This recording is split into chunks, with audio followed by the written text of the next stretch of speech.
Breakfast Club. Prior to the arrival of director John Hughes, teenagers had it pretty tough in the movies. They had first been recognized as an independent generation in the 1950s with the movie Rebel Without a Cause, but movie makers were slow to figure out how to talk to them or about them. Mom? Mom? Hi, Jimbo. You thought I was Mom? Yeah. The majority railed against any depiction of teen rebellion or bad behavior.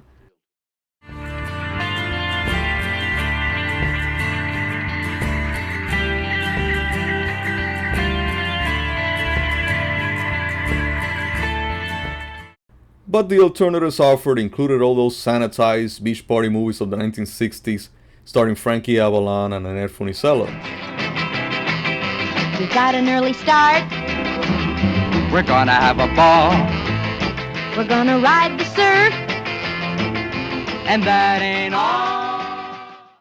A few movies in the 1970s managed to walk a line by setting their stories in the past, allowing them to include a little more sex and alcohol.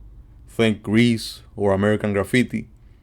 But it wasn't until The Breakfast Club, Hughes' second movie, that teenagers were listened to and presented as more than cliches on the big screen.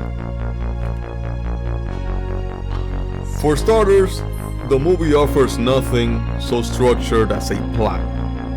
The main characters are called a brain, an athlete, a basket case, a princess, and a criminal.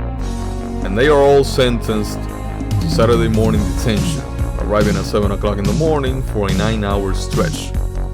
It's a big school, and they basically see themselves as strangers, familiar to one another by sight, at best.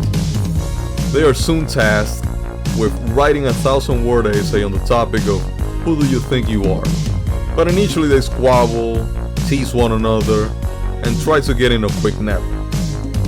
Still, somewhere between lunch and getting stoned, they start talking honestly to one another about their feelings and families, and break down some of the social walls that have divided them. All right. What about your family? Oh, mine? Yeah. It's real easy.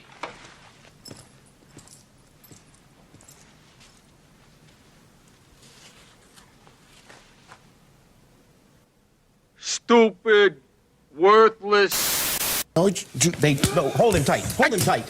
Hold him tight. I am. Hold him tight. I am. I am. You got him. I am. That's okay. All right. All right, Joni, you got it. Fuck you! No, Dad! When the group does start talking, first through bantering challenges such as what would you do for $1 million, and then through more sincere questions such as what's wrong with you or why don't you like yourself, it quickly becomes clear that they have more in common than they realized. Claire may be pretty unpopular, but she's also used as an emotional football between her estranged parents. Andrew may be a sports success, but he's pressured into it by his parents who seem to care more about his role on the team than his happiness. Pressure is also familiar to Brian, although it is academic success his family wants, while John and Allison are, respectively, abused and ignored by their parents. There are weird touches to this movie that make it memorable and are so primarily to define the characters. What's that? Sushi. Sushi? Perhaps most memorable is the fact that for some reason, when this group gets stoned, they become extremely hyper and dance around the library instead of collapsing or disappearing in search of cookies. But there are also nasty moments between them. Bender's open hostility towards Claire goes too far into abuse for the audience to be comfortable watching a romance later blossom between them. Calling someone out on their comforting delusions is one thing, but this campaign against her feels somewhat sadistic. And the movie becomes awkward when it tries to play a grand romantic beat between Andrew and Allison. I don't want to be alone anymore, she says. You don't have to be, he answers. It feels overblown, like they're parroting lines from a movie, but perhaps they are, and that stiffness is deliberate.